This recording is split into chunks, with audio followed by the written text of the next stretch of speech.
어릴 적 꾸었던 여러 가지 꿈들 중에 작가라는 꿈도 있었습니다. 내 이름 석자가 박힌 책 한 권, 그거 이상 멋있는 일이 없었습니다.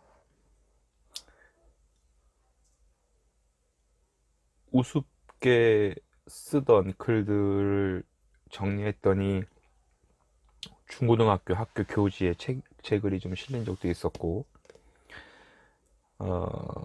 2년짜리 대학이었지만 다니면서 학교에서 운영하던, 주최하던 문학공모전에서는 문예창 작가 애들을 제치고 제가 당선된 적도 있었습니다.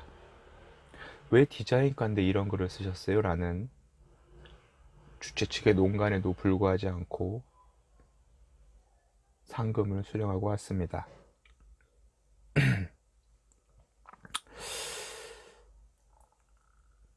사회에 나와서 결국은 부끄럽지만 글을 쓰는 일을 오랫동안 해왔고, 메인스트림은 아니었지만 마이너에서 열심히 활동했었습니다. 그리 길지 않은 시간을 활동했음에도 불구하고 2년이 닿아서 출판사로부터 프로포즈를 받았고, 제가 너무나도 좋아하는 장르의 책을 한 권 쓸 수 있는 기회를 얻었습니다. 나는 그래서 이렇게 쓰겠다라고 이제 목차를 정해서 보내줬고, 출판사도 오케이를 했어요. 그리고 거기에 해당하는 글을 열심히 써서 보냈더니 막상 출판사는 이 작은 책임에도 불구하고 이 장르를 버릴 수가 없었는지 조금은 더 아카데믹한 접근을 요청해 오더라고요. 반론을 제기했죠. 생각해봐라. 200페이지도 안 되는 책에서 무슨 그렇게 많은 컨텐츠를 담느냐. 대중들은 이미 인터넷이나 그 다른 여러 장르를 창구를 통해서 정보를 얻을 것이니 나는 순수하게 그 갈래에 대해서만 얘기하겠다 했더니 출판사는 또 그러지 말아달라. 작가님 블라블라, 선생님 블라블라. 그래서 뭐 수긍을 했습니다. 그리고 제가 쓴 그 장르에 대해서 A부터 Z까지 정리를 하는 글을 쓰는데, 이게 되게 어려운 거예요. 내가 너무 좋아하는 주제인데 이 주제에 대한 기승전결의 기승을 어떻게 써야 되나 싶었죠. 그런데 그러다가 우연히 저와 똑같은 주제를 즐기는 어떤 네티즌의 사이트를 발견했고, 저는 그 사이트를 제 PC 즐겨찾기에 등록을 했습니다.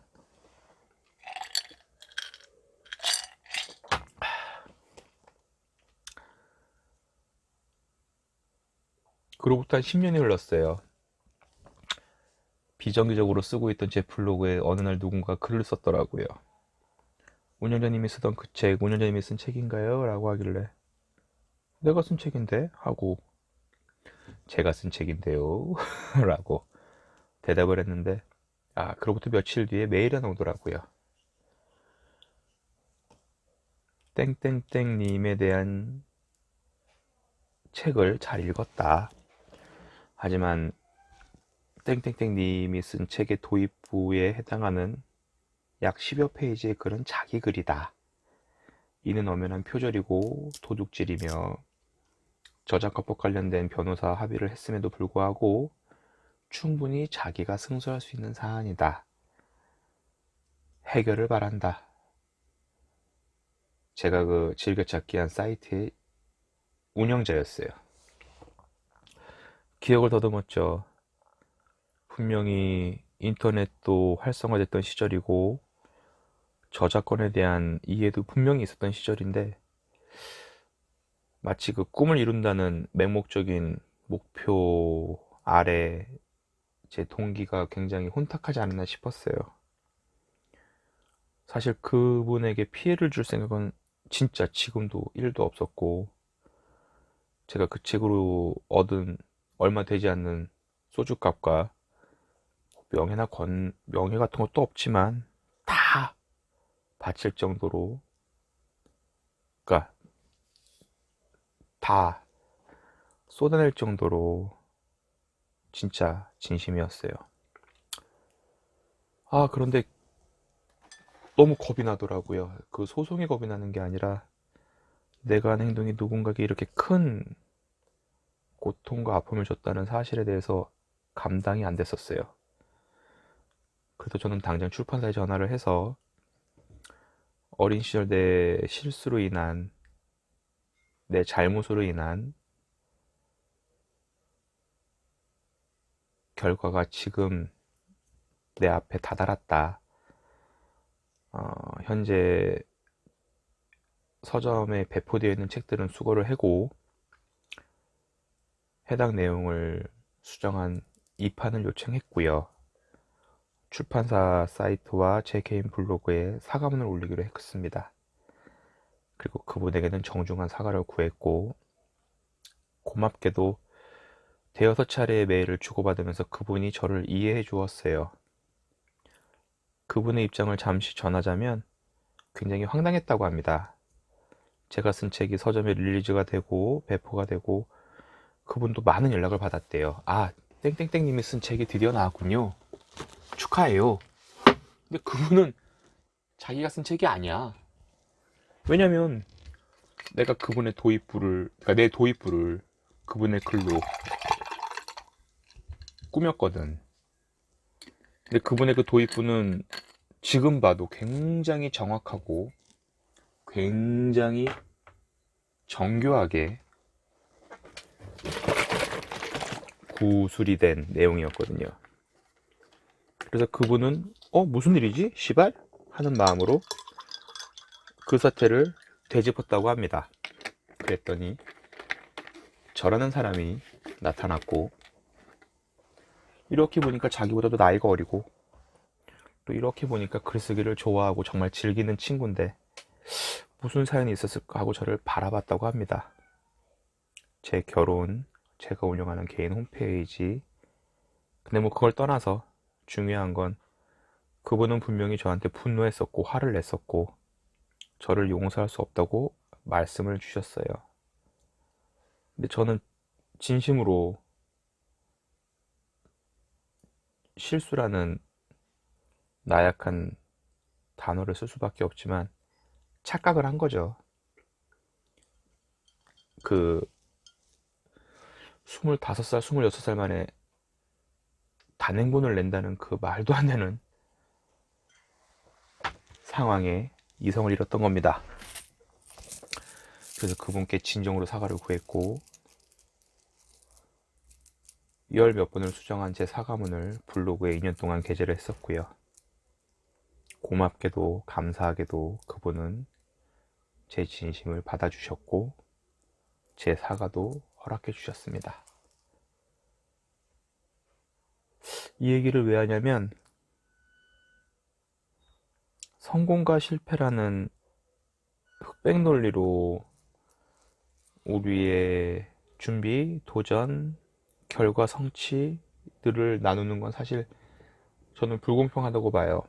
해철의 형이 일찍이 그런 얘기도 했지만 넌 성공했어. 아니야, 넌 실패했어. 성공했네. 야, 실패지 씨발. 이렇게 표현하는 건 그지 같죠.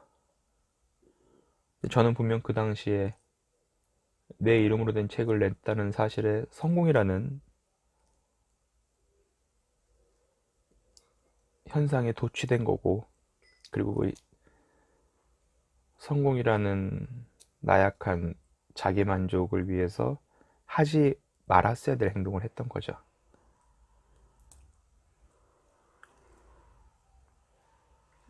에디슨이 그랬대잖아요. 뭐 뜬금없이 전구를 개발하고 뭐 아무튼 뭐 사실 에디슨도 따지고 보면 또 좋은 새끼도 아닌데 뭐 전구를 만들기 위해서 뭐 수천 번의 실패를 했다고 하지만 자기는 뭐 전구를 만들기가 무슨 뭐 과정이었다 블라블라 했는데, 저는 지금 돌이켜보면 그런 것 같아요.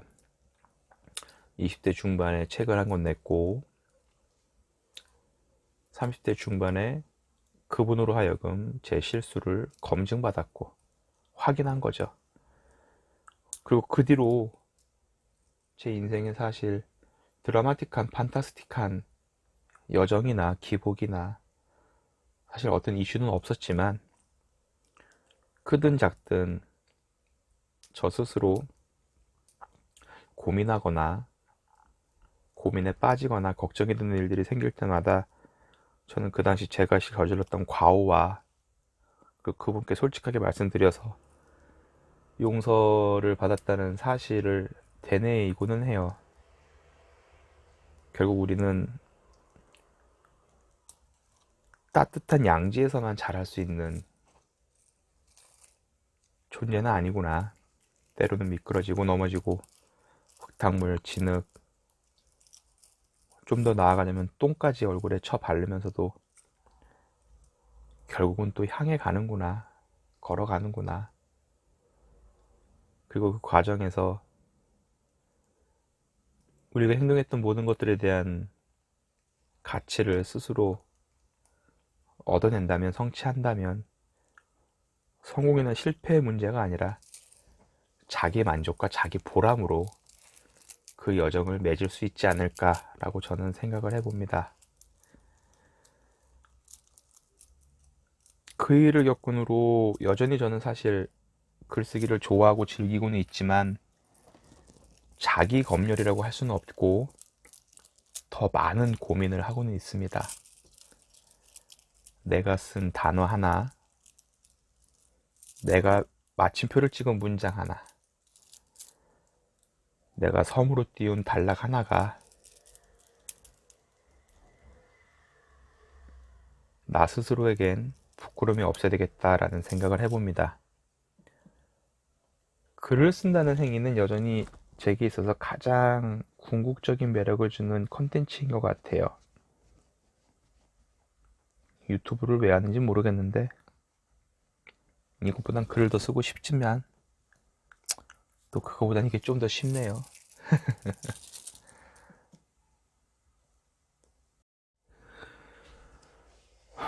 어릴 적 꾸었던 여러 가지 꿈들 중에 작가라는 꿈도 있었습니다.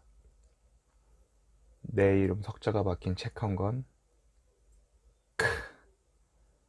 그거 이상 멋있는 일이 없었습니다.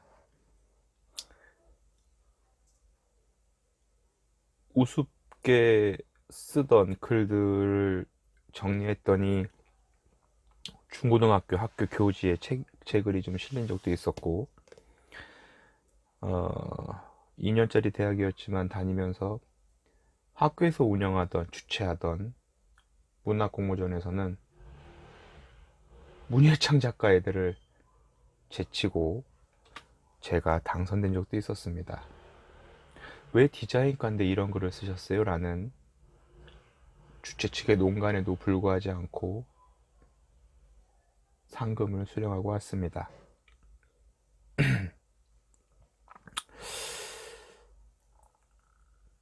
사회에 나와서 결국은 부끄럽지만 글을 쓰는 일을 오랫동안 해왔고, 메인스트림은 아니었지만 마이너에서 열심히 활동했었습니다. 그리 길지 않은 시간을 활동했음에도 불구하고 2년이 닿아서 출판사로부터 프로포즈를 받았고, 제가 너무나도 좋아하는 장르의 책을 한 권 쓸 수 있는 기회를 얻었습니다. 나는 그래서 이렇게 쓰겠다라고 이제 목차를 정해서 보내줬고, 출판사도 오케이를 했어요. 그리고 거기에 해당하는 글을 열심히 써서 보냈더니 막상 출판사는 이 작은 책임에도 불구하고 이 장르를 벌릴 수가 없었는지 조금은 더 아카데믹한 접근을 요청해 오더라고요. 반론을 제기했죠. 생각해봐라. 200페이지도 안 되는 책에서 무슨 그렇게 많은 컨텐츠를 담느냐. 대중들은 이미 인터넷이나 그 다른 여러 장르를 창구를 통해서 정보를 얻을 것이니 나는 순수하게 그 갈래에 대해서만 얘기하겠다 했더니 출판사는 또 그러지 말아달라. 작가님 블라블라, 선생님 블라블라. 그래서 수긍을 했습니다. 그리고 제가 쓴 그 장르에 대해서 A부터 Z까지 정리를 하는 글을 쓰는데, 야, 이게 되게 어려운 거예요. 내가 너무 좋아하는 주제인데, 이 주제에 대한 기승전결의 기승을 어떻게 써야 되나 싶었죠. 그런데 그러다가 우연히 저와 똑같은 주제를 즐기는 어떤 네티즌의 사이트를 발견했고, 저는 그 사이트를 제 PC 즐겨찾기에 등록을 했습니다.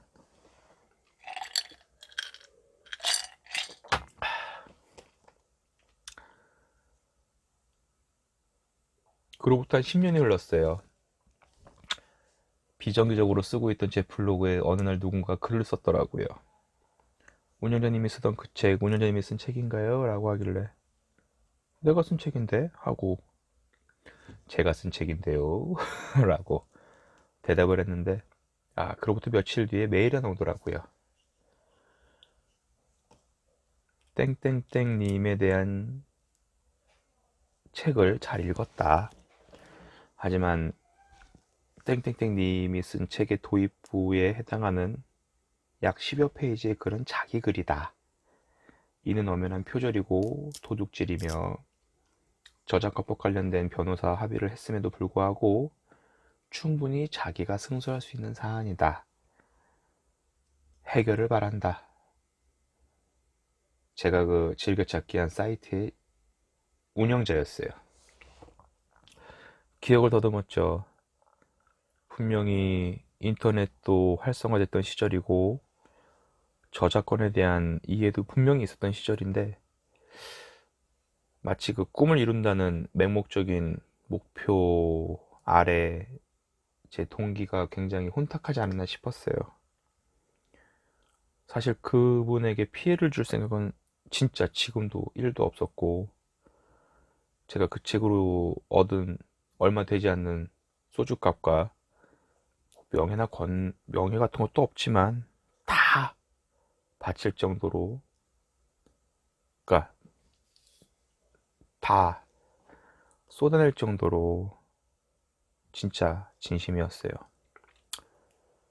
아, 그런데 너무 겁이 나더라고요. 그 소송이 겁이 나는 게 아니라 내가 한 행동이 누군가에게 이렇게 큰 고통과 아픔을 줬다는 사실에 대해서 감당이 안 됐었어요.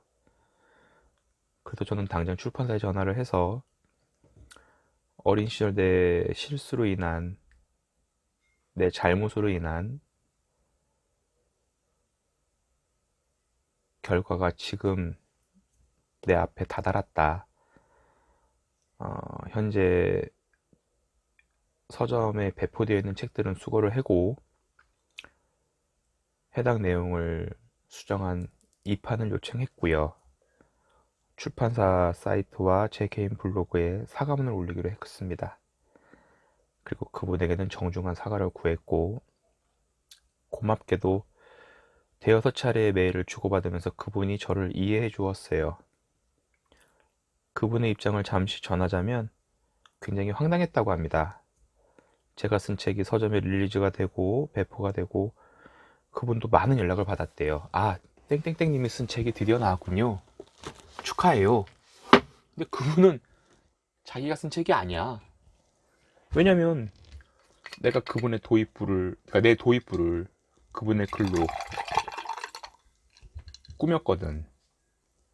근데 그분의 그 도입부는 지금 봐도 굉장히 정확하고 굉장히 정교하게 구술이 된 내용이었거든요. 그래서 그분은 무슨 일이지? 시발? 하는 마음으로 그 사태를 되짚었다고 합니다. 그랬더니 저라는 사람이 나타났고, 이렇게 보니까 자기보다도 나이가 어리고, 또 이렇게 보니까 글쓰기를 좋아하고 정말 즐기는 친구인데 무슨 사연이 있었을까 하고 저를 바라봤다고 합니다. 제 결혼, 제가 운영하는 개인 홈페이지. 근데 뭐 그걸 떠나서 중요한 건 그분은 분명히 저한테 분노했었고 화를 냈었고 저를 용서할 수 없다고 말씀을 주셨어요. 근데 저는 진심으로 실수라는 나약한 단어를 쓸 수밖에 없지만 착각을 한 거죠. 그 25살, 26살 만에 단행본을 낸다는 그 말도 안 되는 상황에 이성을 잃었던 겁니다. 그래서 그분께 진정으로 사과를 구했고 열 몇 번을 수정한 제 사과문을 블로그에 2년 동안 게재를 했었고요. 고맙게도 감사하게도 그분은 제 진심을 받아주셨고 제 사과도 허락해 주셨습니다. 이 얘기를 왜 하냐면 성공과 실패라는 흑백 논리로 우리의 준비, 도전, 결과, 성취들을 나누는 건 사실 저는 불공평하다고 봐요. 해철이 형이 일찍이 그런 얘기도 했지만 넌 성공했어. 아니야, 넌 실패했어. 성공했네. 야, 실패지 씨발. 이렇게 표현하는 건 그지 같죠. 저는 분명 그 당시에 내 이름으로 된 책을 냈다는 사실에 성공이라는 현상에 도취된 거고, 그리고 그 성공이라는 나약한 자기 만족을 위해서 하지 말았어야 될 행동을 했던 거죠.